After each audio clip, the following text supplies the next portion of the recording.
Years ago, I knew no one knew me. I felt totally alone, even though I wasn't. I was excellent at sports. I excelled. I was a leader at my youth group.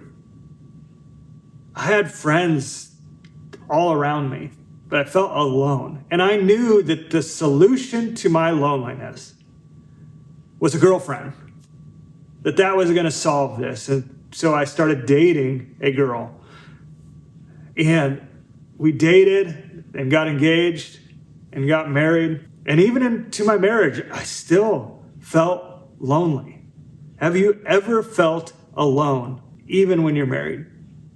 Surrounded by people with this deep sense of isolation that you just can't shake. You're not alone in feeling that way. Today, I want to talk about isolation, what it is, how it affects you and me as men, as husbands, as followers of Christ, and what God says about it, and frankly, how I went from that to a life overflowing today where I don't feel isolated at all. I feel a deep love and relationship with my wife. I feel deeply loved by God. I have friendships that are incredible that I could not have pictured back then. See, we're going to talk about the reality of isolation because you're doing some things that I was doing. I just know it. Let's dive in, my friend. In Proverbs 18:1, it says, "Whoever isolates himself seeks his own desires. He breaks out against all sound judgment." See, isolation isn't just a feeling. It is a strategy that the enemy uses to keep us weak, vulnerable, and disconnected from God and the people who love us. Isolation can come in many forms. See, first, isolation physically.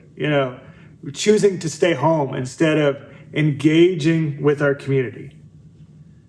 And here's how this played out in my life.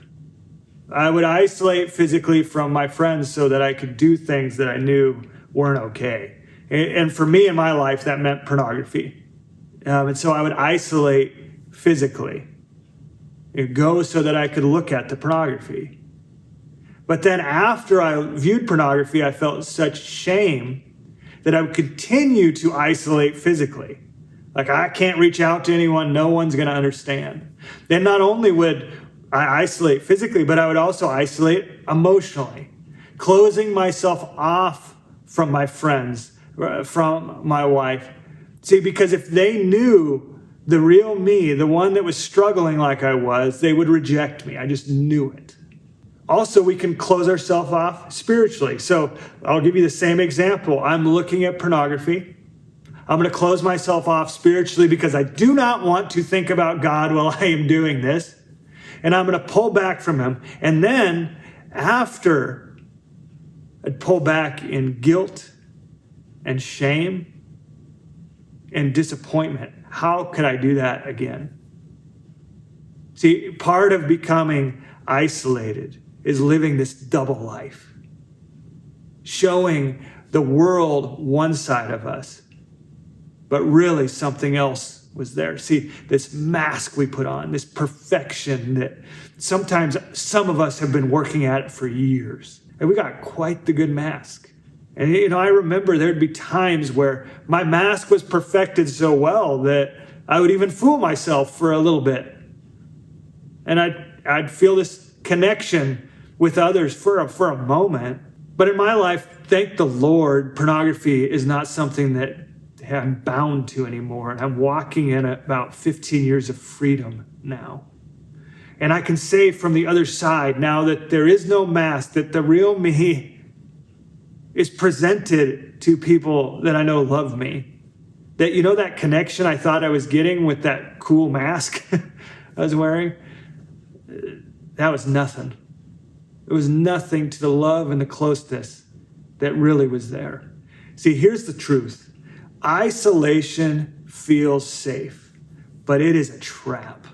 See, when we're alone, our thoughts can spiral. We believe lies like nobody understands me, or I'm just better off handling this on my own. I got this. But God didn't design you and I to walk alone. He designed us to be in authentic community. See, let's break down. So hopefully what I've convinced you is what you're doing now does not work. To isolate physically, emotionally, and spiritually, it isn't a good plan. It's a lonely plan, and it's one I understand very well. But hopefully by breaking that down and just you and I having a conversation, that we can now start looking at some practical steps of how do we break out of isolation and how do we step in to this overflowing community that's waiting for you. First, we recognize that we are isolating, that it's not outside circumstances, that it's not other people, that it's not brokenness around us, that it's brokenness within us that leads us to isolation. See, it's that doubt whether others will truly accept me that leads me to isolate. It's the doubt whether I am worthy enough for relationship. It's the fear of rejection. And so when we see those things, we can start recognizing the signs. Like, are you avoiding conversations? Are you avoiding people because you've been hurt? Are you withdrawing from your wife? Are you skipping out on prayer? Are you skipping out on the Bible because that time feels just too shameful? See, these are all some red flags to look for. Here's why you need to know red flags. Like I told you, I'm well known and loved. But even today, you know what my temptation is? To isolate when I'm not doing well. It's still a temptation. You're going to be tempted. That's part of our sin nature. Is we're tempted when we're low to go and isolate. And there is a difference that I wanted to say something super important because this kept me trapped for years. There's a difference between refilling as an introvert, I am one, and needing that alone time, and isolating. And the clear difference is, what are you doing when you're alone? Are you zoned out to inappropriate movies? Are your thoughts spiraling? Are you scrolling socials and looking at pictures and getting as close to pornography without looking at pornography as you can get? Like, that is not recharging. That is poison. Recharging would be doing things that energize you and talking with God and those type of things. That's how I energize being alone. Now I go for a walk in nature and I talk to God. So make sure that you're not self-deceiving. As an introvert, you do need some time alone, but you need relationships just as much as your extroverted brothers. You need it. Don't fool yourself. Okay, second, we're going to take some action. When you feel these red flags jump up, where you're wanting to avoid, where you're wanting to isolate, where you're wanting to go alone, you're going to take some action. You're going to call a trusted brother in Christ. You're going to be vulnerable with them. You're going to talk with them. You're going to tell your wife that, hey, I'm feeling that I'm wanting to isolate and close off, and I'm not sure why. Maybe you're going to join a Bible study. You're going to do an action towards community. See, the enemy wants you to isolate it, and God wants you connected. And if you're looking at all these places and you're like, Zach, I don't have places right now where I can connect, or I need more connection, fantastic. I got a solution for you.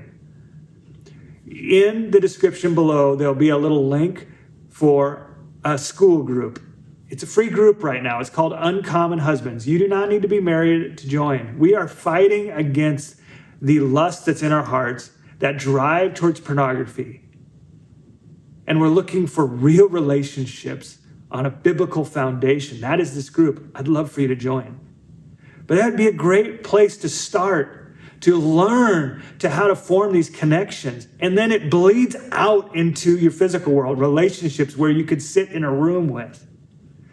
Both are helpful, but you do need those physical relationships in your local context. I don't want to ever think that that is a solution to not have that. You need both. As men, I've noticed Even though I know I hated isolation, I still try to get as much community as possible, but still stay isolated. Don't do that. Have relationships that are overflowing.